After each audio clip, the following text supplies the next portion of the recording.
Hi guys, be the bull welcomes you again. वो तो कहानी आपने सुनी ही होगी। कहानी अच्छी है मगर सच्ची नहीं। ये स्टॉक के बारे में भी कुछ इसी तरह का है। लेकिन अगर मेरे चैनल पे नए हैं तो आप प्लीज़ सब्सक्राइब कर दीजिए और बेल का बटन हिट कर दीजिए। चलिए तो स्टॉक की बात कर लेते हैं। स्टॉक की मार्केट कैपिटलाइजेशन है वो 2000 करोड़ के आसपास है। फेस वैल्यू 10 की है। करंट प्राइस जो है वो 361 के आसपास है और 52 वीक हाई जो है वो 537 रुपीज़ का है। लेकिन मैं बता दूं आपको कि ये जब कोरोना टाइम पे इसका एकदम ज़बरदस्त बूम आया था, मार्केट में भी बूम था, कोरोना तो ज़बरदस्त कर ही रहा था, तो ये कंपनी का प्राइस भी 835 साढ़े 800 के आसपास गया था। तब से लेके करेक्ट हो रहा है, करेक्ट नहीं हो रहा है, ये एक्चुअली ध्वस्त हो चुका है। अब डायरेक्ट मैं आपको चार्ट पे दिखाता हूं गाइस। तो अब बहुत ध्यान से ये सारी की सारी चीज़ें जिस तरह से मैं बता रहा हूँ आपको प्लीज़ नोटिस करना। तो आपके लिए फ़ायदे की बात बता रहा हूँ। ये जो राउंड ब्रैकेट में दिख रहा है आप देख ही सकते हैं बहुत खूब कि एकदम हाई बनाया था करीब 850 के आसपास। उसके बाद लगातार ये शेयर करेक्ट हो ही रहा है और हो ही रहा है। अब इसका मतलब ये नहीं है कि ये कंपनी प्रॉफिट जनरेट नहीं कर पा रही है। कंपनी प्रॉफिट जनरेट कर रही है, बट जो उसका रियल बुल वाला फेज था कोरोना टाइम का वो चला गया है। और साथ ही साथ कंपनी ने ये भी स्ट्रेंथ जो थी उसकी वो कंप्लीटली वीकन हो चुकी है।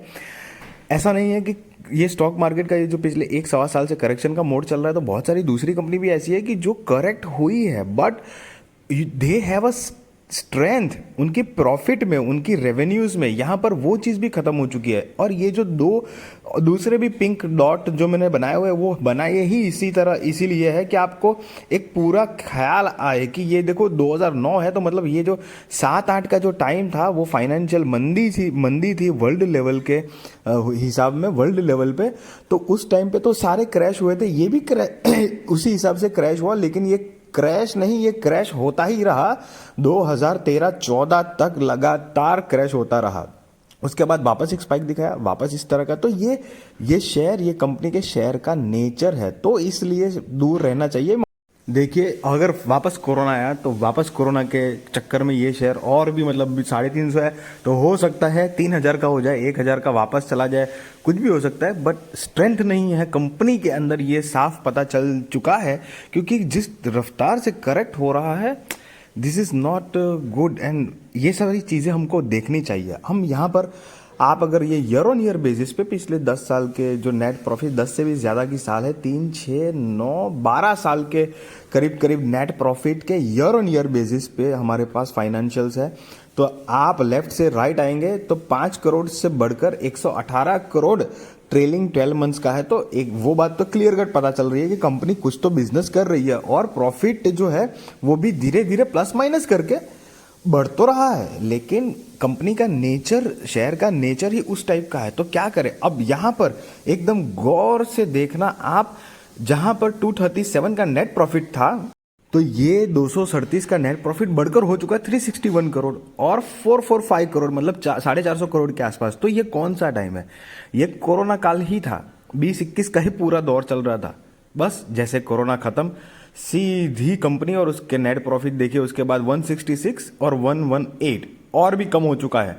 तो उस वजह से शेयर भी पिट गया कंपनी का, सब कुछ नेट प्रॉफिट तो पिटा हुआ दिख ही रहा है। तो लाइक वाइज ऐसे देखो कुछ और भी शेयर्स होंगे जो बूम मचाए होंगे उस टाइम पे। जैसे कि मैं बता दूं एस्ट्राजेनेका है या फाइजर है। ये एस्ट्राजेनेका और फाइजर तो काफ़ी साउंड कंपनियां भी है, लेकिन बस उसी वक्त तक का स्पाइक था। और वैसे भी फाइजर जो कंपनी है ना वो स्लो ही चलती है, स्लो रिटर्न के मामले में बहुत स्लो कंपनी है। और एस्ट्राजेनेका ने भी इसी तरह से बहुत स्पाइक ले लिया था। हालांकि एस्ट्राजेनेका कंपनी भी अच्छी है, बट उसका कोई मतलब नहीं बनता है मेरे ख्याल से कि जो एक होता है ना इवेंट फुल स्पाइक या जंप आए एकदम जबरदस्त, उसका मतलब नहीं रहता। हाँ, अगर आप कुछ ट्रेड करना चाहते हैं उसके दौरान तो कर सकते हैं, बाकी इतना कुछ यूजफुल नहीं होता है।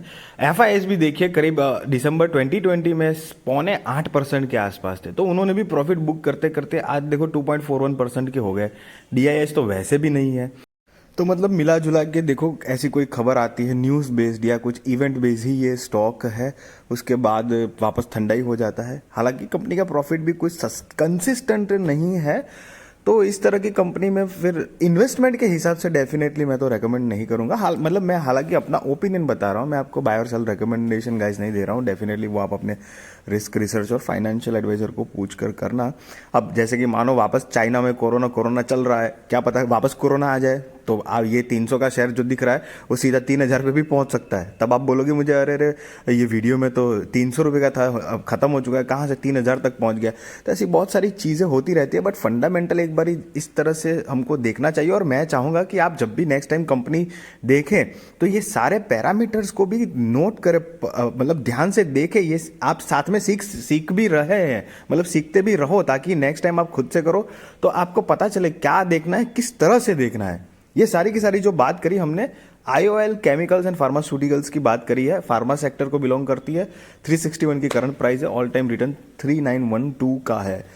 तो गाइज ये सारी इन्फॉर्मेशन थी। आई होप कि आपको ये इन्फॉर्मेटिव नॉलेजेबल लगी होगी मेरी वीडियोस। अगर लगी है तो प्लीज़ मेरे चैनल को लाइक शेयर सब्सक्राइब कर दीजिए। अगर मेरे चैनल पर नए हैं तो सब्सक्राइब करके बेल का बटन हिट करिए, ताकि मेरी वीडियोस की रेगुलर नोटिफिकेशन आपको मिलती रहे और आपकी स्टॉक मार्केट की जर्नी भी साउंड सक्सेसफुल एंड कॉन्फिडेंट हो, मेरी तरह, मेरे दूसरे जो लोग हैं सब्सक्राइबर्स हैं उसकी तरह।